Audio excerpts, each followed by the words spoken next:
بسم اللہ الرحمن الرحیم۔ اللہ کے نام سے شروع جو بڑا مہربان نہایت رحم کرنے والا ہے۔ ناظرین، آج کی ہماری ویڈیو کا موضوع ہے دنیا کی پہلی ہم جنس پرست قوم یعنی قوم لوط کا۔ قوم لوط ایک ایسی قوم تھی جو اپنی عورتوں کو چھوڑ کر اپنی شہوت پوری کرنے کے لیے مردوں کے پاس جایا کرتے تھے اور اپنے مردوں کے ساتھ جسمانی خواہشات پوری کرتے۔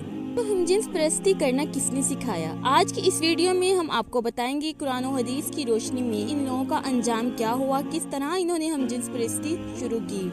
لہٰذا ہماری آپ سے گزارش ہے کہ ہماری اس ویڈیو کو اینڈ تک ضرور دیکھیے گا۔ دوستو، دنیا میں بحر مردار کے نام سے پانی کا ایک ایسا حصہ بھی پایا جاتا ہے جس میں کوئی بھی آبی جاندار یعنی مچھلی یا مینڈک وغیرہ زندہ نہیں رہ سکتی۔ اس کے مغرب میں اسرائیل اور مشرق میں اردن واقع ہے۔ ناظرین، اس کو بحیرہ لوط اور سی سالٹ بھی کہا جاتا ہے۔ اس کا پانی ایسا بدبودار ہے کہ کوئی بھی انسان اس کے پاس کچھ منٹ کے لیے کھڑا نہیں ہو سکتا۔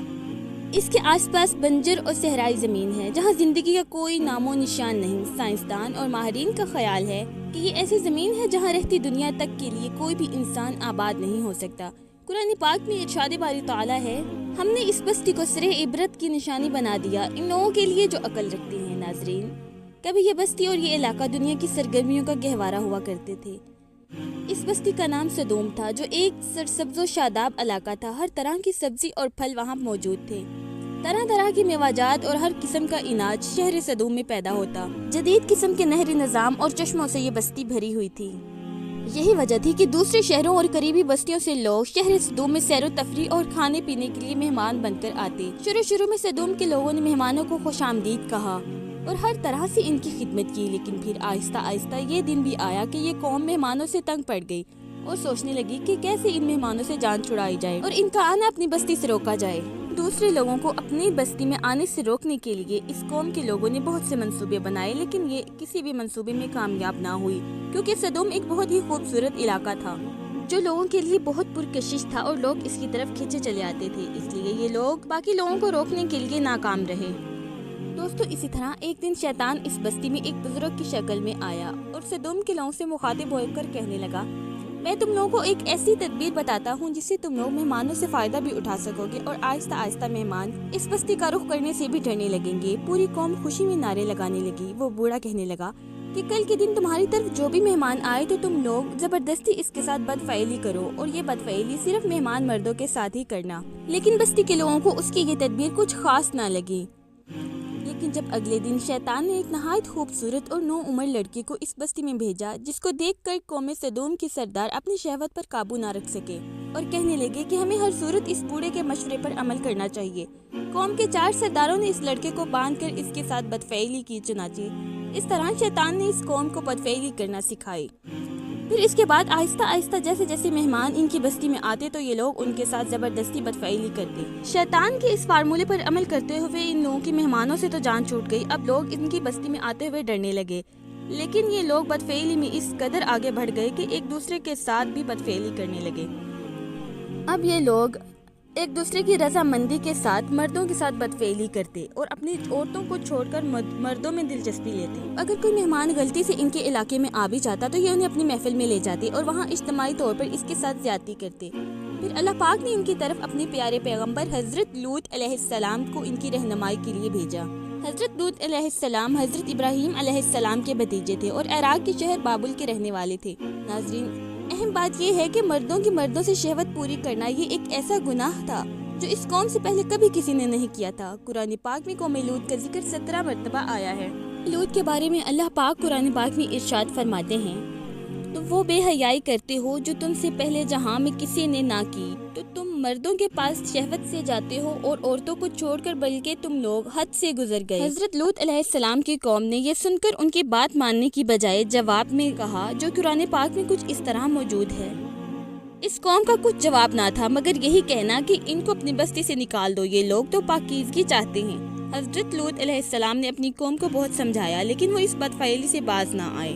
اس کا ذکر قرآن پاک میں کچھ اس طرح ہے۔ حضرت لوط علیہ السلام نے کہا، تم کیوں نہیں ڈرتے؟ میں تو تمہارا امانت دار پیغمبر ہوں اور اللہ سے ڈرو اور میرا کہنا مانو اور میں تم سے اس کام کا بدلہ نہیں مانگتا۔ میرا بدلہ اللہ رب العالمین کے ذمہ ہے۔ کیا تم اہل عالم میں سے لڑکوں پر مائل ہوتے ہو اور تمہارے پروردگار نے جو تمہارے لیے تمہاری بیویاں پیدا کی ہیں ان کو چھوڑ دیتے ہو؟ حقیقت یہ ہے کہ تم حد سے نکل جانے والے ہو۔ لوط علیہ السلام مایوس ہونے کی بجائے قوم کو راہ راست پر لانے کی جدوجہد میں مصروف رہے، لیکن ان کی قوم میں یہ گناہ بڑھتا گیا۔ ایک دن ایسا آیا کہ قوم خود حضرت لوط علیہ السلام سے کہنے لگی کہ اگر تم سچے ہو تو اپنے رب سے کہو کہ ہم پر عذاب بھیج دے، کیونکہ ہم تو اس کام سے باز آنے والے نہیں ہیں۔ اس کے بعد 3 فرشتے اللہ تبارک و تعالیٰ کے حکم سے قوم لوط کی بستی میں حضرت لوط علیہ السلام کی طرف انسانی شکل میں بھیجے گئے۔ روایت میں آتا ہے کہ جب وہ فرشتے بستی کی طرف آئے تو ان کی ملاقات بستی سے باہر ہی حضرت لوط علیہ السلام کے ساتھ بزادی سے ہوئی۔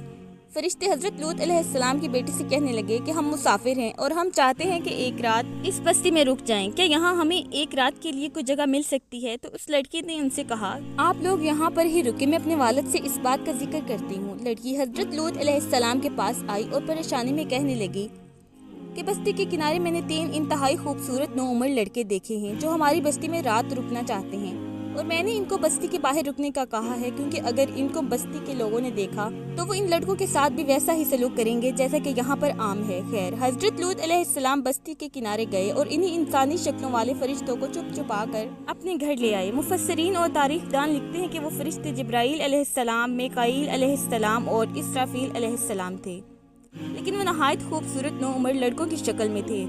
حضرت لوط علیہ السلام کی عائلہ کافروں سے ملی ہوئی تھی، اس لیے اس نے یہ راز فاش کر دیا کہ ہمارے گھر میں 3 خوبصورت نوعمر لڑکے مہمان بن کر آئے ہیں اور لوط علیہ السلام ان کو چھپا رہے ہیں۔ بس یہ سننا تھا کہ بستی کے لوگ حضرت لوط علیہ السلام کے گھر کی طرف لپکے۔ اللہ قرآن پاک میں فرماتے ہیں، اور جب قوم دوڑتی ہوئی ان کے پاس پہنچی، یہ لوگ پہلے ہی سے برے کام کیا کرتے تھے، تو لوط علیہ السلام نے کہا کہ اے قوم، یہ جو میری قوم کی لڑکیاں ہیں یہ تمہارے لیے جائز اور پاک ہیں، اللہ سے ڈرو اور مجھے میرے مہمانوں کے بارے میں رسوا نہ کرو۔ کیا تم میں سے کوئی بھی شائستہ آدمی نہیں؟ حضرت لوط علیہ السلام کی بات سن کر وہ لوگ بولے، اے لوط علیہ السلام، کیا ہم نے تم کو سارے جہاں کی حمایت اور طرفداری سے منع نہیں کیا؟ اور تم بخوبی واقف ہو کہ ہمیں تمہاری بیٹیوں سے کچھ حاجت نہیں، اور جو ہماری اصل چاہت ہے اس سے تم بخوبی واقف ہو۔ قوم لوط کے اس شرمناک جواب سے اندازہ لگایا جا سکتا ہے کہ وہ یہ بد میں کس حد تک مبتلا ہو چکے تھے۔ جب پوری قوم نے حضرت لوط علیہ السلام کے گھر کو گھیر لیا تو حضرت لوط علیہ السلام فرمانے لگے، اے کاش مجھ میں تمہارے مقابلے کی طاقت ہوتی،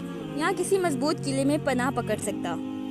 جب فرشتوں نے حضرت لوط علیہ السلام کو افسردہ دیکھا تو کہنے لگے کہ ہم کوئی انسان نہیں ہیں بلکہ ہم فرشتے ہیں، آپ کے رب کے حکم سے اس قوم پر عذاب لے کر آئے ہیں۔ اس کے بعد فرشتے حضرت لوط علیہ السلام سے کہنے لگے، آپ اور آپ کے اہل و عیال آج رات اس بستی کو چھوڑ کر چلے جائیں، اور اپنے رب کا یہ حکم یاد رکھیے گا کہ جب اس بستی پر عذاب نازل ہو رہا ہو اور تم لوگ اس کو چھوڑ کر جا رہے ہو، کوئی بھی پیچھے مڑ کر مت دیکھیے گا۔ چنانچہ حضرت لوط علیہ السلام رات کو اپنے اہل و عیال کو لے کر نکل پڑے۔ ادھر بستی کے لوگ حضرت لوط علیہ السلام کے گھر کے باہر جمع تھے۔